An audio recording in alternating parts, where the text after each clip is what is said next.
Okay, it is time for a new movie review. It is time to review The Great Wall. I'm Ed Bo, and welcome to Ed Reviews. As I said, today we're reviewing The Great Wall. The Great Wall was based on a story. The story is by a guy by the name of Max Brooks, Edward Zwick, and Marshall Hersowitz. The screenplay is by Carlo Bernard, uh, Doug Muro, and Tony Gilroy.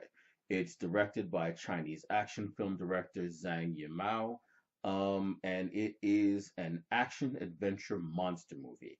This film was designed to be an international hit.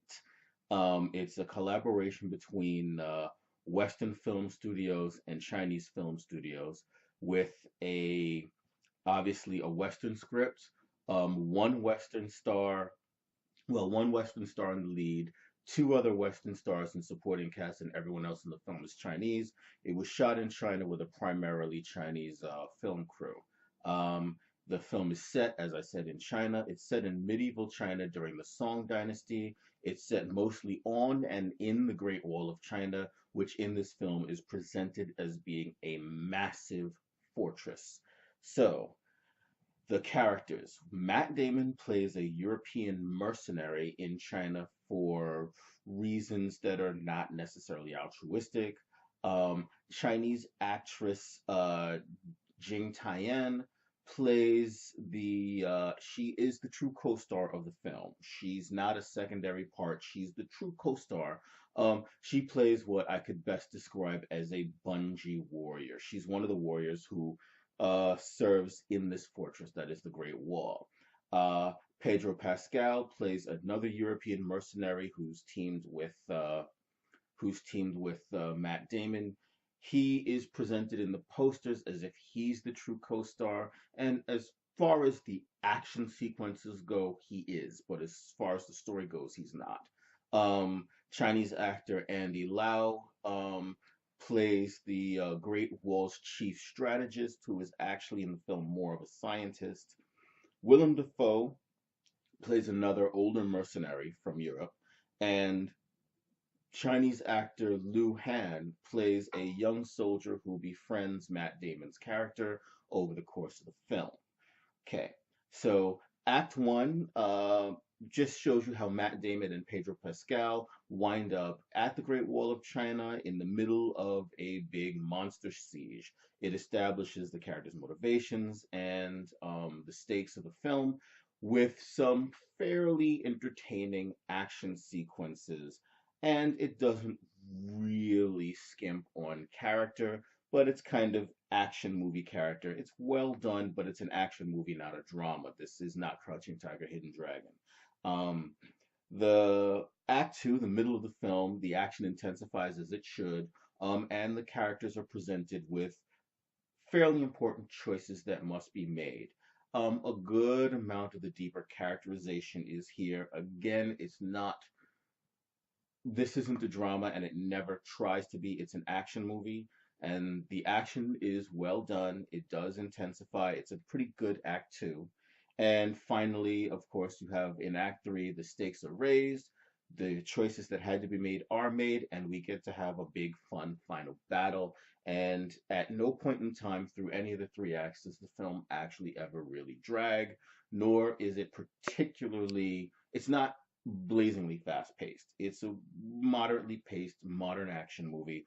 It's 2 hours long, about, and it feels like it, which is not necessarily a bad thing. The upside, the Great Wall has solid acting and it has solid action. It doesn't disappoint on either front. It has superior set design, superior costume design, and superior production design. This is the kind of film that will be, at the very least, talked about in those three categories during award season. Not sure it will necessarily win or even be nominated, but it really does have some stellar set design, costume design, and production design, as well as the sound design and the cinematography, also top notch. This is a beautiful looking film and a beautiful sounding film. The downside, the major downside for this film is that the Jin Tang's character Tyann, I'm not sure how you pronounce it. She could have been in more of the action scenes. She is in them. She's in some. She has her action sequences, but she's primarily saved to the end. And it's kind of similar to Ruby Rose in the sequel to John Wick, where she's mostly saved to the end, but there are action sequences throughout the movie where she could have been utilized, or more accurately, she could have been utilized more. She's actually used more in the film than Ruby Rose is in John Wick 2, but she's not used to her full potential until the final battle.